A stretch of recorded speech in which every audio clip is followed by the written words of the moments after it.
Day 9 and chapter 9 of business studies CBSE important short and long question हम आज की video के अंदर कवर करेंगे।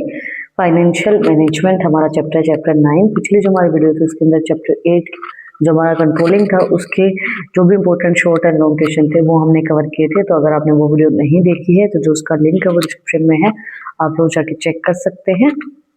आज हम कवर करते हैं जो भी short and long question answer है हमारे फाइनेंशियल मैनेजमेंट के। सबसे पहला हमारा क्वेश्चन आता है तीन या 4 नंबर में जो पूछे जाते हैं वो है define financial management and its primary objective. State its primary objective. Financial management involve planning, organising, directing and controlling the financial activity of an organisation. Financial management का मतलब क्या होता है? जो भी फाइनेंशियल एक्टिविटीज हैं उनको प्लान करना, उनको ऑर्गेनाइज करना, उनको डायरेक्ट करना और उनको कंट्रोल करना ऑर्गेनाइजेशन की। इसका प्राइमरी ऑब्जेक्टिव क्या होता है? To maximise share holder wealth.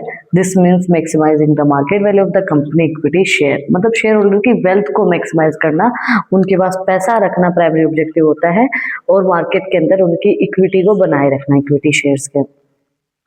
Now what is wealth maximization and profit maximization? Wealth maximization और profit maximization क्या होता है? Wealth maximization considered the time value of money and the risk involved, where profit maximization is narrow concept that ignore this factor. Wealth maximization जो है वो considered करता है कि पैसे की वैल्यू क्या है, टाइम वैल्यू ऑफ मनी, भाई इसमें कितना रिस्क इन्वॉल्व हो रहा है। बट प्रॉफिट मैक्सिमाइजेशन जो वो नैरो कंसेप्ट होता है वो इस चीज को इग्नोर करता है।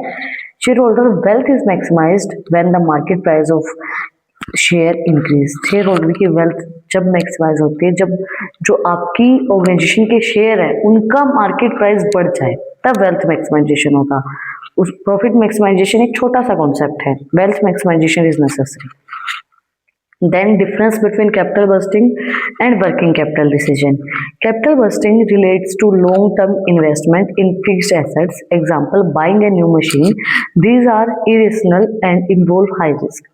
देखो कैपिटल बस्टिंग जो वो लॉन्ग टर्म इन्वेस्टमेंट पे फोकस करती है, फिक्स्ड एसेट्स पे। जैसे कि भाई बड़ी बड़ी मशीनरीज बाय कर ली या कोई बड़ा सामान, मतलब लैंड बिल्डिंग कुछ भी बाय कर लिया जिसके अंदर ज्यादा रिस्क नहीं होता है। बट जो वर्किंग कैपिटल होता है जो डे टू डे एक्टिविटीज में काम आता है, जैसे related to short term investment जो हमारी होती है, जैसे current assets, cash inventory, it ensure the liquidity and day to day operations of the business. की वर्किंग कैपिटल जो होती है वो day to day operations of business को हैंडल करने में ही हेल्प करती है। नेक्स्ट हमारा मतलब शॉर्ट टर्म इन्वेस्टमेंट। नेक्स्ट हमारा what is the trading on equity concept. Trading on equity concept क्या होता है? It refers to the use of fixed cost source of finance like debentures and preference share in the capital market to increase the earning per share. This is beneficial only when the return on investment is higher than the rate of interest on debt. देखो trading और equity concept क्या है, ये बताता है, ये use किया जाता है fixed cost source of finance के अंदर, जैसे डिवेंचर, प्रेफरेंस शेयर्स जो होते हैं वो हमारे इन द कैपिटल स्ट्रक्चर, जो कैपिटल स्ट्रक्चर है जो कि इंक्रीज किया जाता है अर्निंग पर शेयर से। और ये बेनिफिशियल तब रहता है जो रिटर्न ऑन इन्वेस्टमेंट है हमारा वो ज्यादा है और जो रेट ऑफ इंटरेस्ट है वो भी हमारा ऑन डेट वो हमारा हाइयर है, तब ये हमारे लिए बेनिफिशियल रहता है ट्रेडिंग ऑन इक्विटी। नेक्स्ट हमारा क्वेश्चन आते हैं लॉन्ग क्वेश्चंस जो कि हमारे 5 या 6 नंबर में पूछे जाते हैं, 4, 5, 6 नंबर में जो पूछे जाते हैं।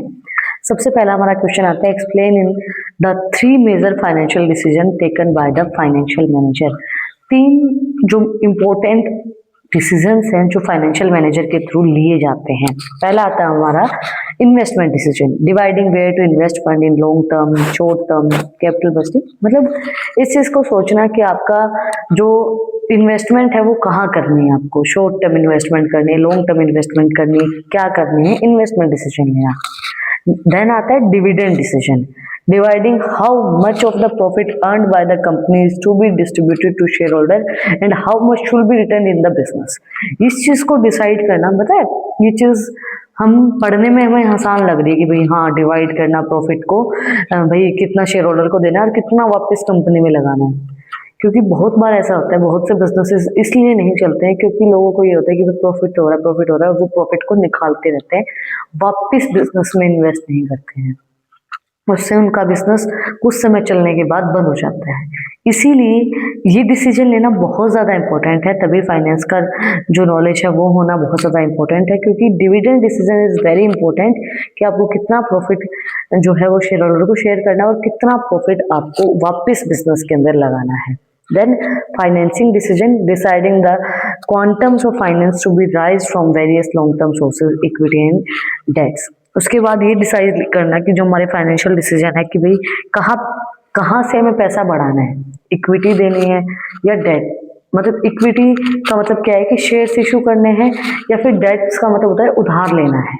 क्या किस तरीके से हम अपने फंड्स को बढ़ाएंगे, फाइनेंशियल डिसीजन हमारे क्या रहेंगे, फाइनेंसिंग डिसीजन। नेक्स्ट हमारा आता है question, what is capital budgeting, explain the factor affecting capital budgeting. क्या होता है कैपिटल बस्टिंग और कौन से फैक्टर्स कैपिटल बस्टिंग को अफेक्ट करते हैं।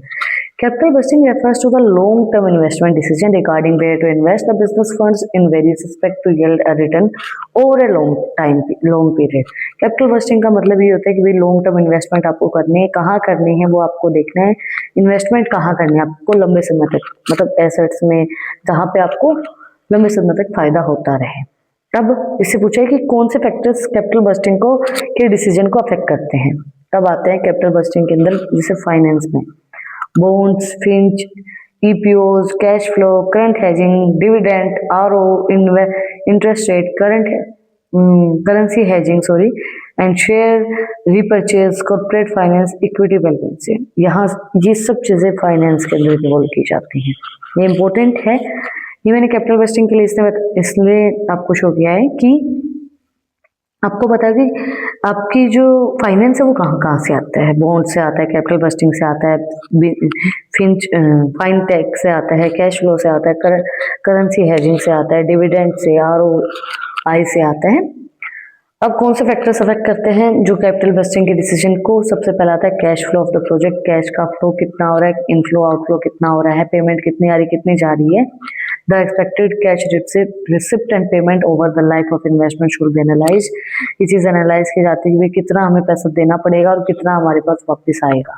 ये चीज हम देखते हैं ना, इन्वेस्टमेंट करते समय पहले हम ये चीज पूछते हैं कि भाई हमें कितना हर साल देना है और कितना फिर हमें कंप्लीट होने के बाद मिलेगी, उस चीज को एनालाइज करना, cash flow of the project. Then the rate of interest, आपको कितना मिलेगा। The most critical filter is to expected profit percentage, if project A yield 10% and project B yield 15%, project B is generally preferred. अब अगर आपको कोई 10% interest दे रहा है, आप इन्वेस्ट कर रहे हो, और दूसरा इंसान अगर आपको 15% इंटरेस्ट दे रहा है, तो आप 15% वाले को ही फेवर करोगे, उसी को प्रेफरेंस दोगे। तो rate of interest is very important point in investment decisions. Then investment criteria involve, various techniques are used to evaluate proposal which involve complex calculation of interest rate and cash flow. उसके बाद बहुत सी technique का use किया जाता है evaluate करने के लिए कि भाई कैलकुलेशन क्या रहेगी, आपको इंटरेस्ट रेट कितना मिलेगा और आपका कैश का फ्लो कितना रहेगा।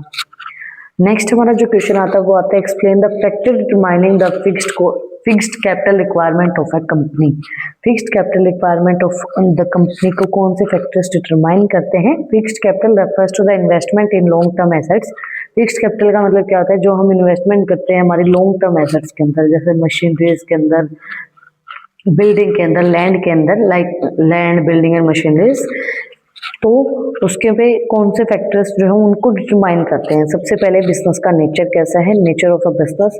अ manufacturing company need more fixed capital like machinery factory compare to a trading concern, जैसे रिटेल शॉप। जैसे अब आपका देखा जाता है बिजनेस कैसा है, जो मैन्युफैक्चरिंग कंपनी है तो उसके अंदर भी फैक्ट्री के अंदर मशीनरीज की जरूरत पड़ेगी, फैक्ट्री की जरूरत पड़ेगी। बट अगर आपकी रिटेल शॉप है तो उसके अंदर ज्यादा मशीनरीज की आपको नीड नहीं रहेगी, तो वो चीज आपकी देखी जाएगी। Then scale of operation, large scale operations require high investment in fixed assets to handle higher production volume. अब बड़े लेवल पे कोई ऑर्गेनाइजेशन है तो आपको ज्यादा पैसे की जरूरत पड़ेगी, ज्यादा इन्वेस्टमेंट की जरूरत पड़ेगी, तो ज्यादा प्रोडक्शन वॉल्यूम की आपको नीड पड़ेगी। तो लार्ज स्केल ऑफ ऑपरेशंस को मतलब स्केल ऑफ ऑपरेशंस को हम देखेंगे। Then choice of technique, capital incentive organisations using automated machines need more fixed capital than labour incentive techniques. उसके बाद हम कौन सी टेक्निक का यूज कर रहे हैं, कैपिटल इंसेंटिव टेक्निक का यूज कर रहे हैं, लेबर इंसेंटिव टेक्निक का यूज कर रहे हैं। कैपिटल इंसेंटिव टेक्निक का मतलब क्या है कि भाई हम ज्यादा मशीनरीज का यूज कर रहे हैं, और लेबर इंसेंटिव टेक्निक का मतलब क्या है कि भाई हम ज्यादा लेबर को यूज कर रहे हैं। तो हम किस टेक्निक का यूज कर रहे हैं वो हम ज्यादा देखेंगे। भाई अगर कैपिटल इंसेंटिव का यूज करें तो ज़्यादा फिर मशीनरीज वगैरह की नीड पड़ेगी। उसके बाद technology upgradations, industries way technology become absolute quickly require frequency replacement of assets landing to higher fixed capital needs. जो भी इंडस्ट्रीज हैं, जो भी टेक्नोलॉजी देखती हैं, भी टेक्निकल अपग्रेडेशन कितना हो रहा है, तो उसके अंदर अगर टेक्नोलॉजी बदल गई है तो आपको एसेट्स को रिप्लेस करना पड़ेगा, जिससे ज़्यादा कैपिटल की आपको नीड होगी, ज़्यादा आपको फिक्स्ड जो एसेट्स हैं, फिक्स्ड जो कैपिटल है वो आपको एसेट्स के अंदर लगानी पड़ेगी। Growth prospectus, companies plan to expand their line of products or scale will require more fixed capital immediately। अगर आपको आपके बिजनेस को और ज्यादा एक्सपेंड करना है, अगर आप एक्सपेंड करोगे तो आपको पैसा और ज्यादा लगेगा, जिससे आपको फिक्स्ड कैपिटल इमीडिएटली नीड रहेगी। लास्ट बट नॉट लीस्ट हमारा जो क्वेश्चन आता है वो आता है explain the factor affecting the dividend decision. कौन से ऐसे फैक्टर है जो डिविडेंड डिसीजंस को अफेक्ट करते हैं। सबसे पहला आता है हमारा अमाउंट ऑफ अर्निंग, कि भाई आपने कितना अर्न किया है। Dividends are paid out of current and past earning. डिविडेंड्स जो होते हैं वो करंट और पास्ट की अर्निंग से पे किए जाते हैं।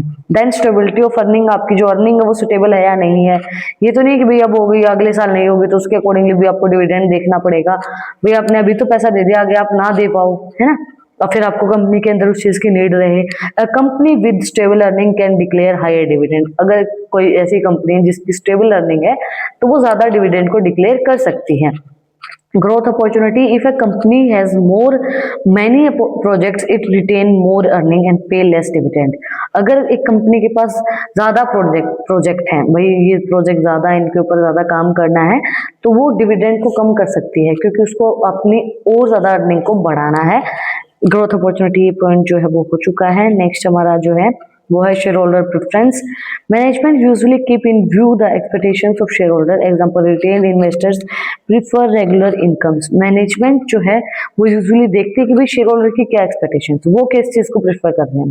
भाई रिटायर्ड इन्वेस्टर हैं वो किस चीज को, या फिर वो रेगुलरली इनकम चाहते हैं, या फिर जब रिटायरमेंट होगा तब वो पैसा चाहते हैं। Cash flow position, paying dividend require cash outgo, hence liquidity is essential.